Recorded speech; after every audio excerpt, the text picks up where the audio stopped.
आइए जानते हैं एक ऐसे कैंसरस कंडीशन के बारे में जो पूरे विश्व में सेकंड मोस्ट कॉमन कैंसर है in male patients.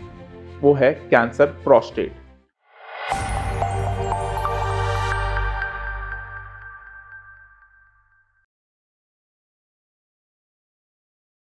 Prostate gland या गदूद एक ग्लैंड है जो मेल पेशेंट्स में पाया जाता है।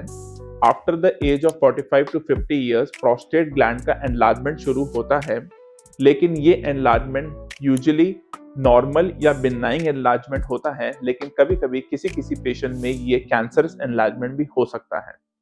Cancer prostate affects every 1 out of 8 male patients world wide. So ये एक बहुत कॉमन कैंसर है और इसके बारे में जानना बहुत जरूरी है। आइए जानते हैं कैंसर प्रोस्टेट के कुछ risk factors. The most important risk factor for cancer prostate is age. It is an age related cancer जो usually 60 to 70 years of age group में देखा जाता है, लेकिन it can be seen in earlier ages also from 50 to 60 and it may be diagnosed at a later stage also. Second most important risk factor है family history. अगर आपके परिवार में आपके फादर को या आपके ब्रदर को कैंसर प्रोस्टेट की हिस्ट्री है, then you are at a more risk of developing cancer prostate. तीसरा मोस्ट इंपॉर्टेंट रिस्क फैक्टर है race. Usually African American patients are more prone to cancer prostate as compare to Asian patients. इसके अलावा कुछ और risk factors भी cancer prostate के साथ link किए गए हैं, जैसे कि ओबेसिटी। आइए जानते हैं कैंसर प्रोस्टेट के कुछ common symptoms. Most commonly cancer prostate patients asymptomatic होते हैं और उनको कोई सिम्टम नहीं होता और वो रूटीन पीएसए टेस्ट की स्क्रीनिंग में डिटेक्ट होते हैं। लेकिन कैंसर प्रोस्टेट के कुछ सिम्टम्स हो सकते हैं जो कि हमारे नॉर्मल प्रोस्टेट एनलार्जमेंट के सिम्टम से मैच करते हैं, जैसे कि यूरिन धीरे धीरे आना, यूरिन में जलन होना, यूरिन करते वक्त जोर लगाना पड़ना, या फिर यूरिन करने में टाइम लगना, या ब्लैडर पूरी तरह खाली ना हो पाना। कभी कभी पेशाब में खून आना भी एक प्रोस्टेट कैंसर का सिम्टम हो सकता है।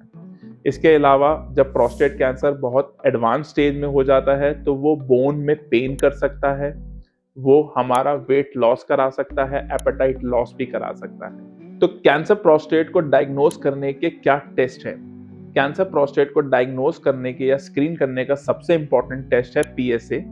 पीएसए एक सिंपल ब्लड टेस्ट है जो किसी भी लैब से आप कभी भी करा सकते हैं, जो हम हर मेल पेशेंट को 45 की एज से लेके 75 एज की एज तक हर साल या एनुअली कराने के लिए सलाह देते हैं। तो पीएसए की एक नॉर्मल रेंज 0 to 4 नैनोग्राम पर ml होती है, और जब पीएसए की वैल्यू 4 नैनोग्राम पर ml से ज्यादा होता है या फिर हमें कोई सस्पिशियस फाइंडिंग मिलती है एग्जामिनेशन में, तो फिर हम इसको आगे इन्वेस्टिगेट कराते हैं। और आगे इन्वेस्टिगेट करने के लिए एमआरआई प्रोस्टेट का किया जाता है, जिससे हमें पता चलता है कि प्रोस्टेट में कोई कैंसरस लीजन तो नजर नहीं आ रहा है। और at the end to confirm the diagnosis of cancer prostate हमें प्रोस्टेट की एक बायोप्सी लेनी होती है, जो कि अल्ट्रासाउंड गाइडेड होती है। तो इस वीडियो से मैं एक इंपॉर्टेंट मैसेज ये देना चाहता हूँ, तो कोई भी पुरुष अगर 45 से लेके 75 की एज ग्रुप में है तो उसको हर साल पीएसए का सिंपल ब्लड टेस्ट कराना चाहिए। और अगर आपकी रिपोर्ट में भी पीएसए की वैल्यू नॉर्मल रेंज से ऊपर आई है तो आप तुरंत अपने नियर बाय यूरोलॉजिस्ट से संपर्क करिए या फिर हमारी टीम से कनेक्ट कीजिए। धन्यवाद।